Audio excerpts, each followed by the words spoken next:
করিতেছি মহান আল্লাহ পাকের নামে, যিনি পরম করুণাময় এবং অত্যন্ত দয়ালু।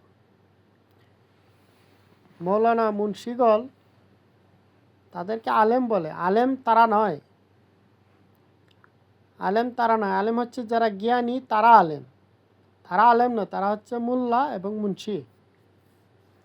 তো মোল্লারা 1950 সালে যখন টিভি প্রথম আবিষ্কার হয়, বাজারে আসে, তখন তারা বলে টিভি দেখা হারাম। ফ্রিজে মাল রেখে যে আমরা খাওয়ান খাই, ওইগুলা খাইলে হারাম।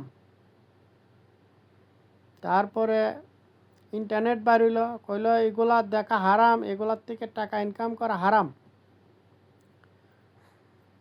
এরপরে এখন মোবাইলই হইল, কয় মোবাইল এগুলা হারাম, এগুলা দেখা হারাম, এটা জাদুর বাক্স, এটা হচ্ছে শয়তানের কিন্তু 2024 পরের থেকে আজকে 26 চলতেছে, এর ভিতরে শুনলাম তারা বিভিন্ন ইউটিউব চ্যানেল বিভিন্ন খুলে বলে যে আমাদের ইউটিউব চ্যানেল সাবস্ক্রাইব করুন এবং বেশি বেশি শেয়ার করুন, ফেসবুকে যারা দেখছেন বেশি বেশি শেয়ার করুন, আমাদেরকে সাপোর্ট করুন। তো এখন আর হালাল হয় না, হারাম নাই, হালাল এগুলা দেখার বিষয় নাই। এখন এর একটা বেশি বেশি সাবস্ক্রাইব করো আর বেশি বেশি শেয়ার করো। তে এরা হচ্ছে লিল্লা সদগা খায়া বড় হয়েছে, মানুষের বাড়ির জুডা খাওয়ান খায়া শরীরে তেল হয়েছে। তারা মাজার ভাঙবে, মানুষের উপর মপ করবে, এটাই তো স্বাভাবিক। আচ্ছা দেখুন, কিছু ভিডিও দেই, দেখুন আপনারা, তারপর বিস্তারিত আরো বলবো।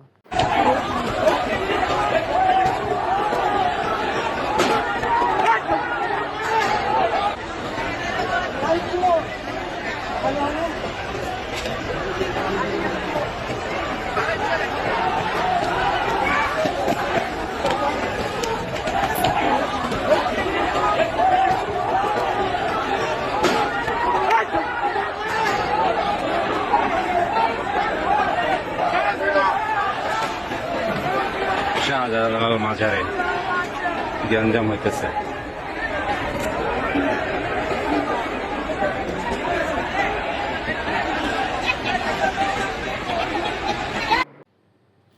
যারা মাদ্রাসায় জাকাতের টাকা দান করেন, কোরআন মতে এটা হারাম, অবৈধ।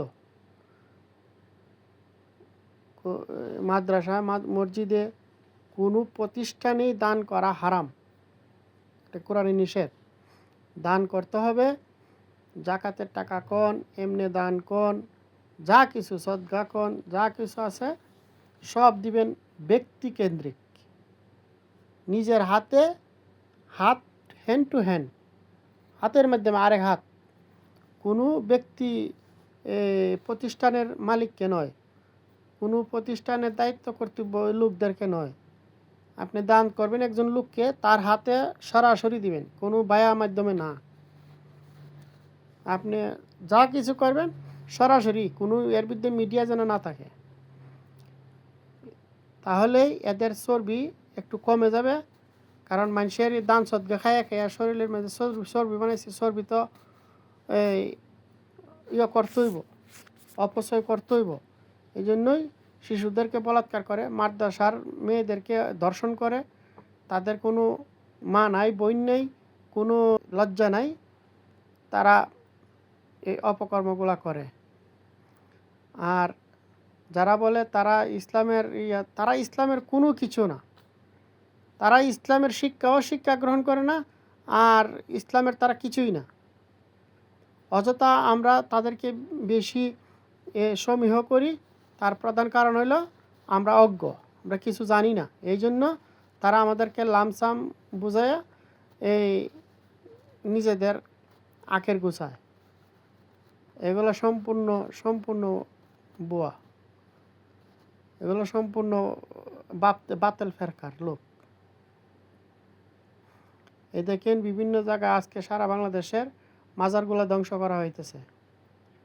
তাহলে এই দেশে মুসলমান প্রতিষ্ঠাই করেছে তারা, আর তাদের প্রতিষ্ঠানগুলো ধ্বংস করে। তার মানে ওই ইয়েজিদি মতবাদ, উমাইয়া আব্বাসিয়া মুআবিয়াদের এই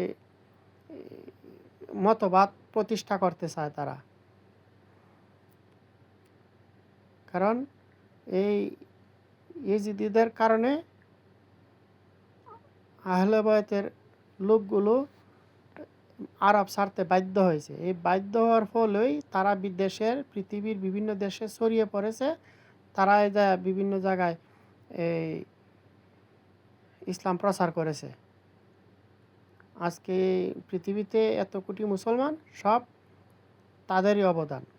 উমাইয়া আব্বাসীদের কোনো অবদান নেই, এবং তারা ইসলামকে ধ্বংস করেছে ব্যবহার করে। আরও ভিডিও দিমু, দেখেন।